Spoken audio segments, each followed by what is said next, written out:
آزاد چڑیاں اور آوارہ بلیاں۔ میرے چھوٹے سے گھر کا چھوٹا سا ٹیرس ہے جس کو میں کبھی بالکنی اور کبھی دڑا کہتی ہوں۔ ایک اور چھوٹا سا ٹیرس ہے، کوئی 2 سیڑھیاں نیچے اتر کے، جس کو میں کچھ نہیں کہتی، بلکہ کوئی بھی کچھ نہیں کہتا۔ وہاں کچھ بھی نہیں ہم کرتے، بس سردیوں اور گرمیوں میں کبھی کبھار اس کی دھلائی ہو جاتی ہے۔ سردی کے موسم میں وہاں بیٹھ کے میں پڑھتی ہوں اور لکھتی ہوں۔ یہ اتنی ذکر طلب بات اس لیے نہیں لگتی کہ سردیوں کا سین تو شروع ہونے سے پہلے اختتام پذیر ہونا شروع ہو جاتا ہے۔ مجھے تو اتنے سے کا بھی انتظار رہتا ہے، بہت مزہ آتا ہے اس نچلے ٹیرس کی جس کا کوئی نام نہیں ہے، چوڑی سی بنی پہ بیٹھ کے۔ باہری شخص بھی وہاں آرام سے بیٹھ سکتا ہے اور پورا آ سکتا ہے۔ کتابیں بھلے سامنے رکھ لو یا میز لے آؤ اندر سے۔ کافی کا بھی یہاں بہت مزہ آتا ہے۔ رنگ برنگی بلیوں سے بھی سلام دعا ہو جاتی ہے۔ یہ تھا نیچے کا ٹیرس، اب آ جائیں اوپر کے ٹیرس پہ۔ یہ نظروں کے سامنے بھی ہے اور یہاں کام کاج بھی ہوتا ہے۔ کپڑے سوکھتے ہیں، کونے میں کھرا ہے جہاں کپڑے دھلتے ہیں، دھوپ لگانے کے لیے بسترے، اور سردیوں میں سردیاں شروع ہونے سے پہلے سردیوں کے کپڑے بھی وہاں ڈالے جاتے ہیں کہ ہوا لگ جائے، دھوپ لگ جائے، وغیرہ وغیرہ وغیرہ۔ جس کام میں میری سب سے زیادہ دلچسپی ہے، اور شاید ایک ہی گھر کا کام ہے جو میرے ذمے ہے، وہ ہے فجر کے بعد چڑیوں کو باجرہ ڈالنا۔ 2-4 دن بعد مٹی کی کنالی کو مانج کے اس کا پانی بھی بدل دینا، اور پھر منطق الطیر کا انتظار کرنا بہت ہی بھلا لگتا ہے۔ صبح آنکھ کھلتے ہی جو پہلا خیال آتا ہے وہ چڑیوں کو باجرہ ڈالنے کا ہے۔ میں دروازہ کھولتی ہوں تو جو چڑیوں کے جھنڈ بنی پہ بیٹھے ہوتے ہیں کھانے کے انتظار میں، وہ دروازے کی آواز سن کے اور کبھی تو میری آہٹ محسوس کر کے ہی جا کے قطار در قطار بجلی کی تاروں پر محو گفتگو ہو جاتے ہیں۔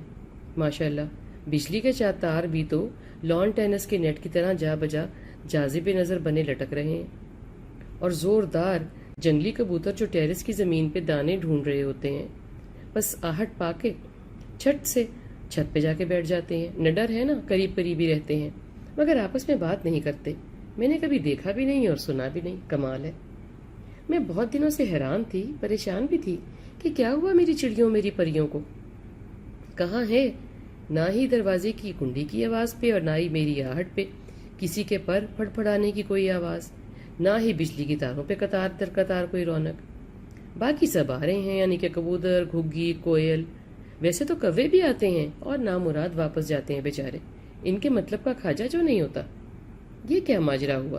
تشویش ہو رہی تھی۔ چھپ کے جب بھی دیکھا کئی مرتبہ، کبھی لاؤنج کی کھڑکی سے، کبھی دروازے سے، کبھی اسٹڈی کی کھڑکی سے، مگر کوئی فائدہ نہ ہوا۔ تھک ہار کے میں بیٹھ رہی۔ آج اچانک کیا دیکھتی ہوں کہ چند چڑیاں آئی تو ہیں، شاید بڑی ہمت کر کے، مگر یہ کیا، موٹے تازے کبوتر ان کو بھگا رہے ہیں، اور وہ بیچاری پھر پھر کر کے جا کے تاروں پہ بیٹھ رہی ہیں۔ للچائی ہوئی نظروں سے باجرے کو دیکھتی ہیں اور خوب آپس میں گفت و شنید کرتی ہیں۔ غصہ تو مجھے بہت آیا۔ میں اسٹڈی سے باہر آئی، ٹیرس کا دروازہ کھولا اور زور کا پاؤں زمین پہ مارا کہ کبوتروں کو بھگا دیا۔ کچھ دیر میں میدان صاف دیکھ کے چڑیاں واپس آہستہ آہستہ آنے لگی۔ چلو جی، فارغ بندے کو ایک اور کام مل گیا، ڈیوٹی لگ گئی کبوتر بھگانے کی۔ اب سنیں چند دن پیچھے کی بات۔ میں نے یہی دیکھا کہ چڑیوں نے آنا بند کر دیا ہے۔ ایک دن باہر جا کے دیکھا تو دانا اور دن جو کا جو، حیران کن کے کوئی بھی نہیں آیا۔ خیر، چڑیوں کا مجھے زیادہ دکھ تھا۔ میں نے سوچن دھان لگایا مگر کچھ سمجھ میں نہیں آیا۔ ایک اور دن پڑا۔ اگلی صبح پھر میں سوچنے لگی کہ اٹھتے ہی آئی ہوں شاید، میں بھی آئی ہوں دیکھنے کے لیے۔ دروازہ کھولا تو دور دور تو کوئی موجودگی نہیں۔ خیال گزرا کہ آس پاس بلی تو نہیں دبکی بیٹھی، مگر نہیں تھی۔ سوچتی سوچتی میں کھوجن اندر آ گئی۔ کئی بار باہر نظر اٹھا کے دیکھا، کچھ نظر نہیں آیا۔ چوتھا دن چڑھا، دروازہ کھولا، دیکھا باجرہ چوں کا چوں اور توں کا توں۔ ساکت ہوا نے بھی اس کو نہ ہلایا تھا۔ کان منطق الطیر کو ترس گئے تھے۔ انسانوں کو عادت بھی ہو جاتی ہے نا بات بے بات ہر بات کی۔